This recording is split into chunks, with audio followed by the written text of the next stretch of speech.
Hey there, good people. My name is Jakejames Lugo, and welcome to the channel, where you'll find some of the most fair and honest game reviews out here. Now, if you didn't know, I'm a huge fan of Greek mythology. I grew up with TV shows like Hercules: The Legendary Journeys, and I love just seeing the different Greco-Roman mythology stories. I think that they're timeless and one of the predecessors to modern-day myth. So it was only natural that at some point I would get to covering God of War here on the channel. I've wanted to play this for a review for quite some time because I know so many people have many different thoughts about the entire series, especially if you've only played the most recent games. So let's get to it. Is this still a classic like many have claimed it to be? The early 2000s were a very different time for video games. A lot of creativity and wild thinking helped lay the foundation for many big series we see so often today. It was also here we saw the beginning of a series that would be one of the final swan songs to the PlayStation 2 era. At least, that's how I feel, since the PS2 was actually still around until 2013, but the quality of games diminished by the time it came to an end. God of War was released in 2005 by Sony Santa Monica and was directed and created by David Jaffe. It was an action game set in ancient times, which is loosely based on Greek mythology, but with an over-the-top twist. To say that this game is epic would be a massive understatement, both in its scope and sheer exaggeration of everything that happens. You control Kratos, a Spartan soldier who is cursed and made to serve Ares, the god of war. But after being fooled by Ares to murder his family, Kratos seeks vengeance. Aided by the goddess Athena and guided by the other Olympians, Kratos embarks on a quest to destroy Ares and find penance for his past. When I say that this game is loosely based on Greek mythology, I wholeheartedly mean loose. Many mythological creatures and aspects of Greek myth are implemented in clever and very cool ways. But are they enough to stop you from seeking revenge against a god of Olympus? And does it all come together for what some consider to be one of the best games on the PlayStation 2?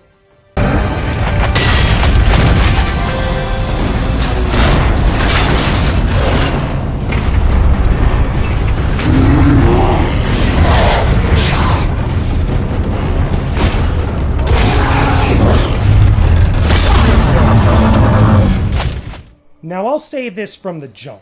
I love this narration that you hear throughout the game, which is done by Linda Hunt, who also happens to play Gaia in some of the other God of War games. But her narration of everything that happens throughout the story with Kratos and everything else just makes everything sound so awesome and given like an extra gravitas.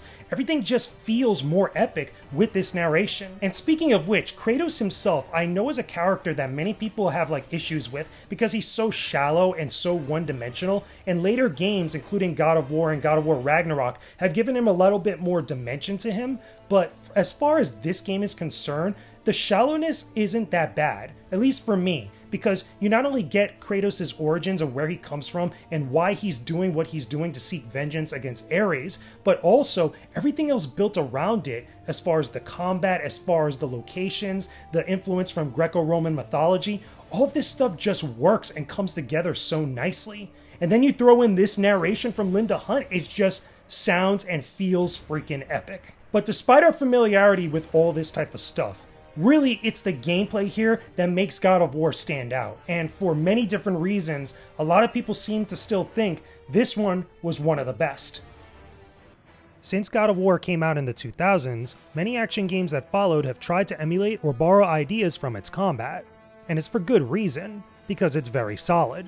Controlling Kratos is simple, with many actions and attacks being done on the face and shoulder buttons of the controller. A lot of the time you'll be fighting groups of enemies or giant baddies looking to take your head off. Unfortunately for them, Kratos has the Blades of Chaos and many other magical attacks that are both devastating and super cool to look at. I love how the Blades of Chaos flow on screen as you slash at everything around you, but can also be chained together with other weapon attacks and grabs.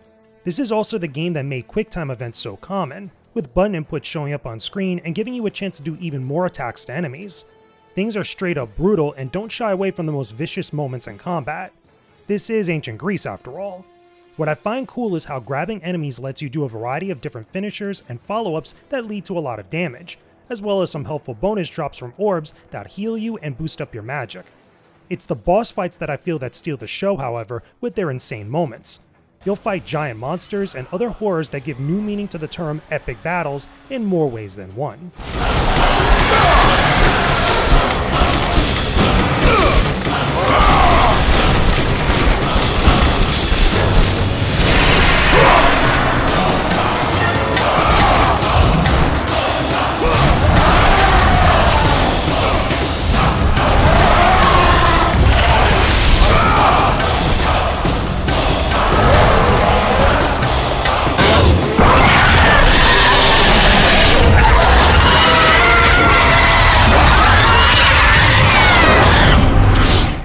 But this brings me to the other side of God of War, the exploration and the puzzles.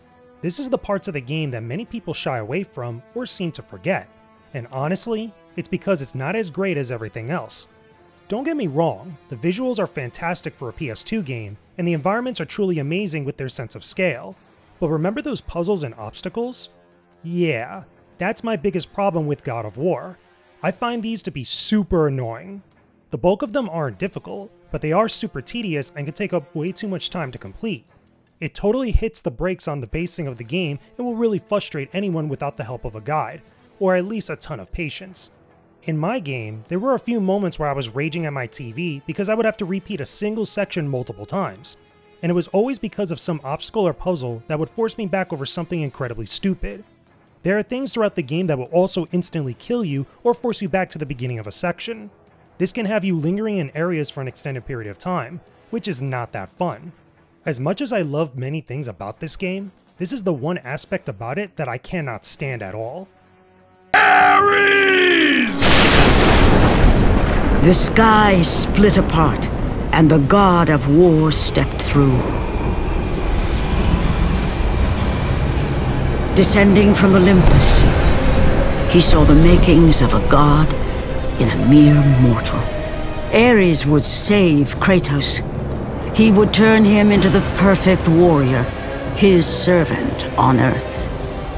Yeah, those puzzles and obstacles stick out like a sore thumb. However, one thing I do want to highlight is the difficulty of the game, which for some people over the years has been very hit or miss depending on where you're coming from as far as experience with action games. But for me personally, I played the game on normal just for the sake of this review, and I found it to still be challenging and a nice good burn upward towards harder sections. However, if you decide to go into God mode, at least God mode difficulty, the game gets really brutal and will probably beat the crap out of you, hands down. A lot of the attacks that you get from standard enemies in God mode are completely devastating, on top of the bosses being even more devastating than what they were originally. So it kind of forces you to rethink the combat a little bit and kind of rethink some of your attacks and the way that you evade different actions being thrown at you. So it's pretty crazy, the higher difficulties that you go to. But if you at least have some good amount of experience playing action games or even playing God of War originally, then you'll be totally fine. Personally, I feel that the combat is at its best once you have all your abilities and weapons opened up and you start upgrading different things, because not only can you change up different attacks and chain different various weapons you have open to you between different like combo attacks and stuff,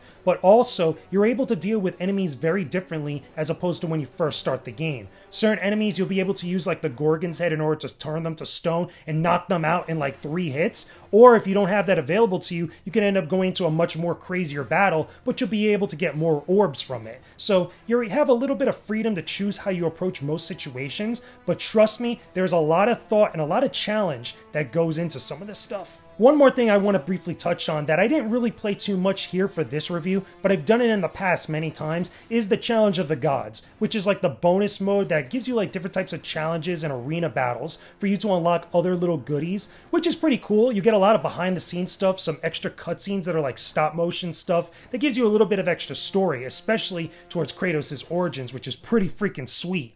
However, as far as playing it again, I feel like this is probably another section of the game that's going to give you a lot of headaches, because you have to defeat a lot of these challenges, which are ridiculously hard towards the very end, with a lot of limitations. And for some people, you might not be able to finish all of these, or at least you might not have the patience to finish all of them. But if you are able to do so and you stick with it and you really push through a lot of the crazy, stressful moments, you'll be definitely rewarded towards the end, which I appreciate. But again, for the sake of this review, I decided not to go through it because that's not the point I really want to focus on. I really wanted to focus on mostly the overall package of what God of War actually is. And Kratos sat atop the mountain and gazed upon the city of Athens, taking solace in the wake of his enemy's defeat and pondering a question that had stuck with him throughout his quest. Can I recommend that you play God of War on any platform? Oh yes, I can. This game still slaps, and I mean that quite literally. There are some parts about it that I absolutely loathe, but the epic storytelling and the fun combat still make this game arguably one of the best on the PlayStation 2. I feel like it's held up pretty well even today. A lot of people may have only played the most recent games within the God of War series, which are great in their own right, but don't discount the start of the series because of how things have changed. Kratos as a character is in a very different point now than what he was back then, much like how the industry was very different too. If you're curious about how things started for God of War, then do yourself a favor and play through this epic story of revenge from a time of myth and legends. And from that point forward, throughout the rest of time, whenever men rode forth to battle for good cause or for evil, they did so under the watchful eye of the man who had defeated a god. They were driven forward by Kratos, the mortal who had become the new god of war. And there you go, everyone. Those are my thoughts about God of War on the PlayStation 2. This game is available for multiple platforms, and for the sake of this review, I played it on the PlayStation 3 via the God of War collection. As you can tell, I got multiple copies of this game. But yeah, this game is still awesome. I still feel like it holds up very well, and it offers a different flavor for a lot of people that have been following this series for a very long time. I know that we've gotten things that are very different in some of the later God of War games, including God of War 4, and eventually what we're going to get with God of War Ragnarok. But if you're someone that just loves action games, you have a lot of options here to play with. It's not necessarily one is better than the other because they kind of cater to two different types of audiences overall, and I appreciate it. I still think like you could go back and enjoy this game very much as you could enjoy the newer one that's coming out soon. So pick your type of God of War, pick your flavor, but there's a little something here for everybody. But of course, like any other game that I review on this channel, that's just my thoughts about God of War. Let me know your own thoughts about this game down below in the comment section. Tell me, are you a big God of War fan? Do you love Kratos as a character? Do you love action games? What are some of your other favorite action games that you love to play on various different platforms? It doesn't necessarily have to be on PlayStation. Share with me some of those games and tell everybody about that stuff down below in the comment section. Thank you so much for watching this video, everyone. I appreciate your support and your patience with me for getting these videos out. Go ahead and subscribe to the channel and hit that bell icon for notifications if you could too. It helps out the channel a ton. You could also join my Discord server via the link in the description box in order to be part of the community we have there. And don't forget about my Patreon too. There's a ton of exclusive gaming content from me that you'll get just by joining up for just $1 a month. Definitely check it out when you can. Thanks again for everything. Peace out, and stay epic, everyone.